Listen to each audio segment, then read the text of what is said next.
Studies suggest that men who have over 5 drinks in one sitting, it becomes heavy or severe drinking. Have you ever picked up your favorite snack and found the nutrition labels a little small and literally hard to read?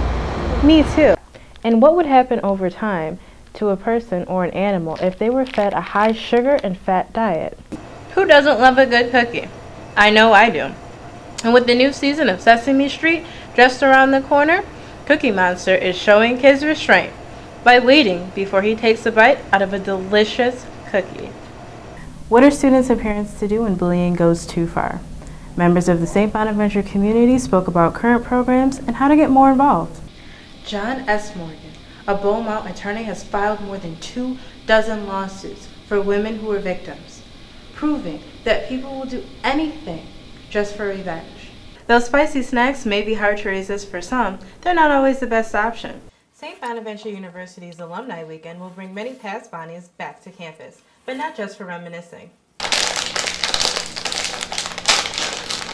Many children across the U.S. enjoy bags of spicy foods, and several young children in California and Texas have experienced gastritis. These children that are ending up in the ER for what they call gastritis, where it's abdominal pain and discomfort, and spicy foods can cause that. Should parents know about the nutritional contents prior to giving their children snacks? That's very important, because if you give your children nutritional food, they'll grow up wanting that instead of wanting fatty food. Though spicy snacks may be hard to resist for some, they're not always the best option.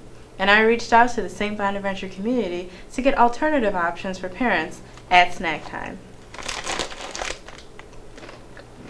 I think it's important that parents teach their children about moderation and what's healthy and what's not, and how to go about eating that way.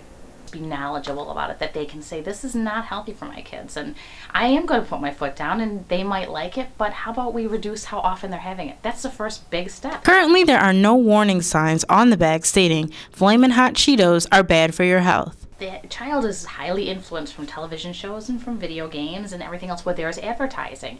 For SBU TV, I'm Emmariah Holcomb. Having elementary school children sit for long periods of time in a classroom is nothing new, but not all agree with this teaching method. It's very difficult to force anyone to do anything. So the concept of structuring a classroom so that they end up with large amounts of time in which they are sitting for the activities is not always the best answer. Not all kids can sit still. If you have kids with different special needs, they're going to need to move. If not all students can sit still, how can teachers handle this problem? You incorporate into your classroom experience whatever it is that meets the needs of the individuals within the classroom. As the argument between allowing more movement in the classroom versus restricting it continues, has the overall goal for education changed? The grade system shouldn't really be based on whether or not a student can sit at their desk. They should be based on whether or not they're retaining the material or the content that you're trying to teach. For SBU TV, I'm Emmariah Holcomb. New York State, like many others, rely on federal funding for primary public schools. But what's at stake for refusing to take these Common Core exams?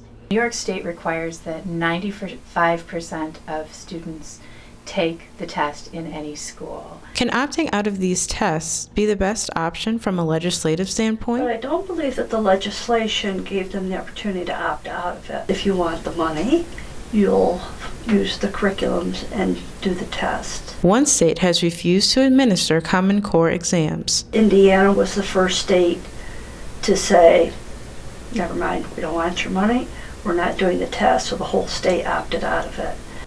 Not everyone agrees with the standard paper and pencil tests. But what happens to those students who aren't taking the exams in schools? Williamsville and a few other districts around the state are opting for what's now being called the sit and stare policy, where you have to sit in the room, you have to sit there, and just stare.